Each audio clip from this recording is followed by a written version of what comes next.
Hello students, आज हम हिंदी सुलभ भारती कक्षा 7वीं के पाठ क्रमांक 2 फूल और कांटा इस कविता का सुरलय से उच्चारण करेंगे और साथ में इसका सरल भावार्थ का अध्ययन करेंगे। सर्वप्रथम कवि परिचय। इस कविता के कवि हैं स्वर्गीय श्री अयोध्या सिंह उपाध्याय जी, जिनका उपनाम हरिओद्वी है। इनका जन्म 15 अप्रैल 1865 में हुआ और इनकी मृत्यु 16 मार्च 1947 अर्थात इनका जीवन काल 15 अप्रैल 1865 से 16 मार्च 1947 तक रहा है। ये एक आधुनिक कवि के रूप में जाने जाते हैं।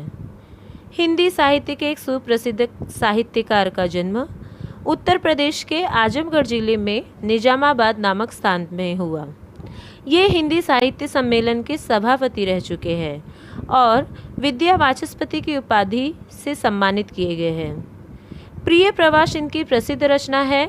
इसके अलावा वैदेही वनवास, अधखिला फूल, प्रेम कांता आदि इनकी प्रमुख रचनाएं हैं। छात्रों, प्रिय प्रवास हिंदी खड़ी बोली का प्रथम महाकाव्य है।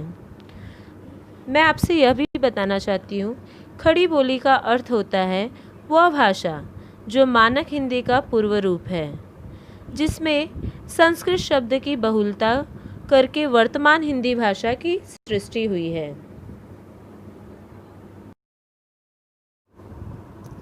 छात्रों, कविता की शुरुआत करने से पहले मैं इस कविता के हर एक पद को सुरलय से आपके सामने प्रस्तुत करूंगी।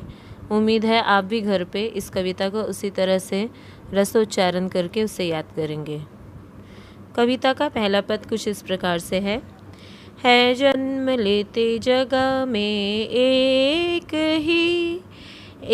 ही पौधा उन्हें है पालता, रात में उन पर चमकता चांद भी एक ही सी चांदनी है डालता। इसका सरल भावार्थ कुछ इस प्रकार से है। कवि के अनुसार फूल और कांटों का जन्म एक ही जगह पर होता है। एक ही पौधा दोनों का भरण पोषण करता है। रात में उन पर चांद चमकता है और अपनी चांदनी समान रूप से उन पर बिखेरता है। और हम यह भी कह सकते हैं कि फूल और कांटों पर प्रकृति का समान रूप से आशीर्वाद पड़ता है।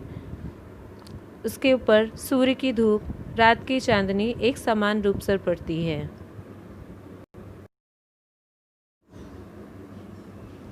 मेह उन पर है बरसता एक सा, एक सी उन पर हवाएं है बही, पर सदा ही यह दिखाता है हमें ढंग उनके एक से होते नहीं।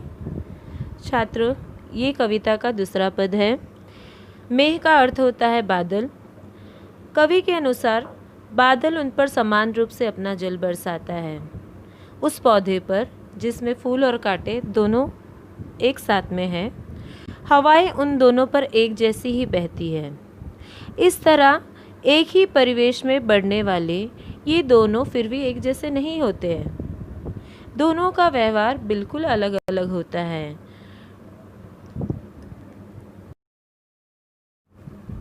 छेद कर काटा किसी की उंगलियां, पाड़ देता है किसी का वरवसन, प्यार डूबी तितलियों के पर कतर, भौर का वेद देता शाम तन।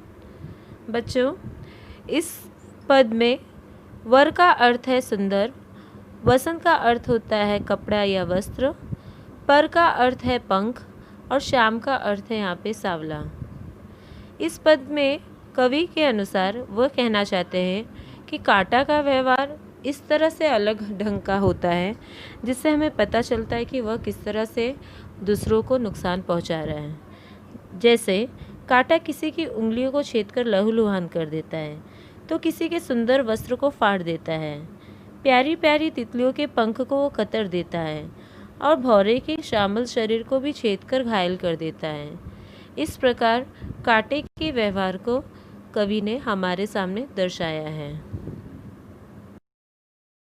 फूल लेकर तितलियों को गोद में, भौर को अपना अनूठा रस पिला, निस्सुगंध और निराले रंग से, है सदा देता कली जी की खिला।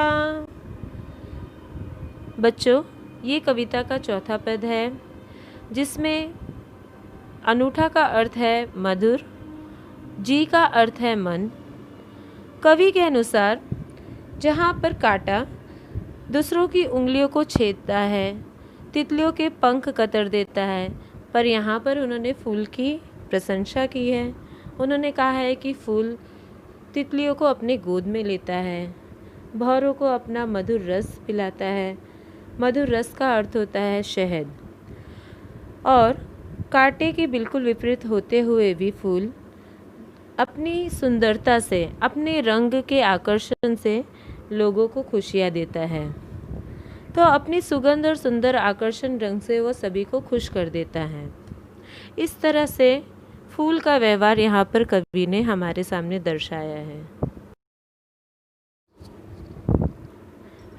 खटकता एक सबकी आँख में, दूसरा है सोहता सुरशीश पर, किस तरह कुल की बड़ाई काम दे, जो किसी में हो बड़प्पन की कसर। बच्चों, ये कविता का अंतिम पद है, जहाँ पर कवि हमें यह संदेश देना चाहते हैं कि एक कांटा है जो सबकी आंखों में खटकता है, जो किसी को भी अच्छा नहीं लगता, जबकि दूसरा फूल है जो सबको इतना प्रिय है कि हम देवताओं के शीश पर भी उसे चढ़ाते हैं। तो यहाँ पर सोहता का अर्थ है शोभा देना और सुर का अर्थ है देवता। जिस तरह से हमें फूल इतने प्रिय होते हैं कि हम उसकी माला बनाते हैं, हम उसे अपने मंदिर में सजाते हैं, घरों में सजाते हैं, अन्य स्थानों पर भी हम फूलों से ही सजावट का कार्य करते हैं। फूलों के अन्य उपयोग भी होते हैं, जैसे उसके रस से हम शहद बनाते हैं, सुगंधित इत्र बनाते हैं। और दूसरी तरफ कांटा कोई भी नहीं चाहता, उसे फूलों से अलग करके फेंक दिया जाता है। उसी प्रकार से कवि हमें कहना चाहते हैं कि बड़प्पन की कसर अगर होती है किसी व्यक्ति के अंदर, उसका हृदय अगर छोटा है, वह किसी की मदद नहीं करता, वह कर्म नहीं करता, तो उसके कुल का नाम और शोहरत होने से कोई मतलब नहीं है।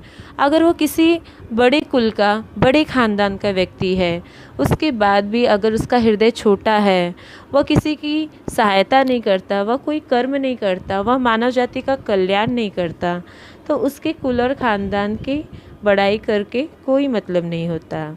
इस प्रकार कवि ने हमें अंतिम पद में संदेश दिया है। इस प्रकार यह कविता यहाँ पर समाप्त होती है।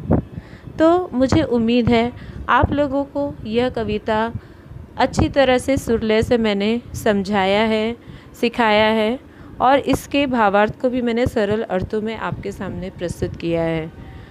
और आप सभी इस कविता का उच्चारण उसी प्रकार से करेंगे और इस कविता को याद करेंगे। इस कविता से हमें क्या सीख मिलती है? तो छात्रों, जैसा कि यहाँ पर हरियोत जी ने हमारे सामने फूल और कांटे का उदाहरण प्रस्तुत किया है, तो आप क्या बनना चाहते हो? आप फूल बनना चाहते हो कि आप कांटा बनना चाहते हो? जिस प्रकार से इस कविता में बताया गया है कि फूल सबको प्रिय होते हैं और कांटे सबकी आंखों में चुभते हैं, तो सभी लोग फूल ही बनना चाहेंगे। तो यहाँ पर कवि ने फूल बनने के लिए कर्म को महत्व दिया है। यदि हम अच्छे कर्म करेंगे तो हम फूल की तरह अपना जीवन व्यापन कर सकते हैं। मनुष्य महान कुल में जन्म लेने से बड़ा नहीं होता, बल्कि अपने श्रेष्ठ कर्मों से बड़ा होता है। तो हमें इस कविता से यही सीख मिलती है कि हमें अपना जीवन फूलों की तरह बिताना है। जब तक अंतिम सांस रहे तब तक हमें दूसरों के उपयोग में आना है। हमें कांटे की तरह जीवन नहीं बिताना। कांटा दूसरों को नुकसान ही देता है और फूल दूसरों को लाभ देता है। तो हमें अपना जीवन फूलों की तरह ही व्यतीत करना है। कविता में आए लय युक्त शब्द। लय युक्त का अर्थ होता है लयात्मक शब्द और तुकांत युक्त शब्द। पालता, डालता, बही, नहीं, वसन, तन, पिला, खिला।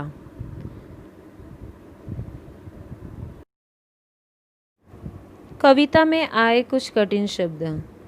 शूल, कांटा, मेह, बादल, वर, सुंदर, वसन, वस्त्र, पर, पंख, भौर, भौरा, वेद, छेदना, श्याम, सावला, खटकना, चुभना, शीश, सिर, सुर, देवता, कसर, कमी। कृति पत्रिका। पहला प्रश्न है फूल और कांटों की उपलब्ध समानताएं। तो फूल और कांटों में क्या समानताएं हैं उसके उत्तर दिए गए हैं। कृति पत्रिका 2, फूल का व्यवहार। फूलों का व्यवहार तितलियों के साथ कैसा है और भौरों से। इसके उत्तर भी कुछ इस प्रकार से है। अगला प्रश्न है आसपास के पेड़ पौधों के नामों का वर्गीकरण कीजिए। हमारे आसपास के वातावरण में जो पेड़ पौधे उगते हैं उनका आकार के अनुसार वर्गीकरण करना। छोटे आकार के पौधों में आते हैं तुलसी, पुदीना, गाजर, मूली, टमाटर। मध्यम वर्ग में आते हैं नींबू, अमरूद, शरीफा, अनार। और बड़े वर्ग में बरगद, पीपल, नारियल, आम इत्यादि। अगला स्वाध्याय है निम्नलिखित वर्णों से समानार्थी और विरुद्धार्थी शब्दों की जोड़ियां ढूंढो और अपने वाक्यों में प्रयोग करके कॉपी में लिखो। यहाँ पर मैंने समानार्थी और विरुद्धार्थी शब्दों की जोड़ियां आपके सामने लिखा है। आपको इसे वाक्य में प्रयोग करके अपने कॉपी में लिखना है। समानार्थी शब्द की जोड़ी कुछ इस प्रकार है पुष्प फूल, जल पानी, मेह बादल, पवन हवा। विरुद्धार्थी शब्द रात दिन, छोटा बड़ा, उदय अस्त, सम्मान अपमान। एक वाक्य में उत्तर लिखिए। फूल किनको गोद में लेता है। बड़प्पन की कसर रह जाने पर क्या काम नहीं देती। कौन एक सा बरसता है। फूल किसको रस पिलाता है। यहाँ पर इसके उत्तर दिए गए हैं जिन्हें आप अपने कॉपी में एक वाक्य में पूर्ण करेंगे। अगला प्रश्न फूलों और कांटों के व्यवहार में अंतर स्पष्ट करिए। इस कविता में फूल और कांटों के बीच में क्या अंतर है इसका उत्तर मैंने इस प्रकार से आपके सामने लिखा है। इसका आपको अभ्यास करना है और अपने कॉपी में इसे लिखना है। सर्वप्रथम फूलों का व्यवहार। तितलियों को गोद में लेता है। भौरे को अपना मीठा रस पिलाता है। अपने सुगंध और आकर्षक रंग से हमें प्रसन्न करता है। सबके साथ मधुर और मीठा व्यवहार करता है।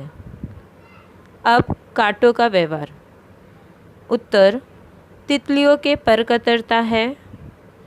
भौरे के श्याम तन को छेदता है। उंगलियों को लहूलुहान कर देता है और हमारे सुंदर कपड़े फाड़ देता है। सबके साथ दुष्टता से पेश आता है।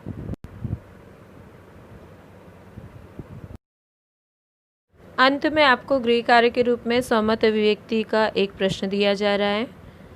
प्रश्न कुछ इस प्रकार से है तुम्हें कौन सा फूल पसंद है और उसका क्या कारण है।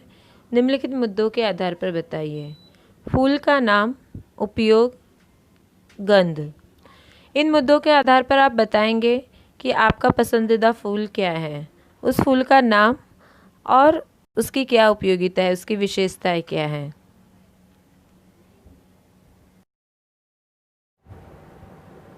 तो छात्रों यहाँ पर आपको लय युक्त शब्द से लेकर के अन्य कृति पत्रिका और स्वाध्याय के प्रश्न के साथ स्वमत अभिव्यक्ति के प्रश्न, ये सारे प्रश्न उत्तर आपको आपके कॉपी में लिखना है।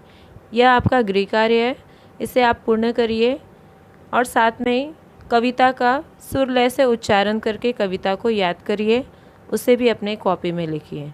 धन्यवाद।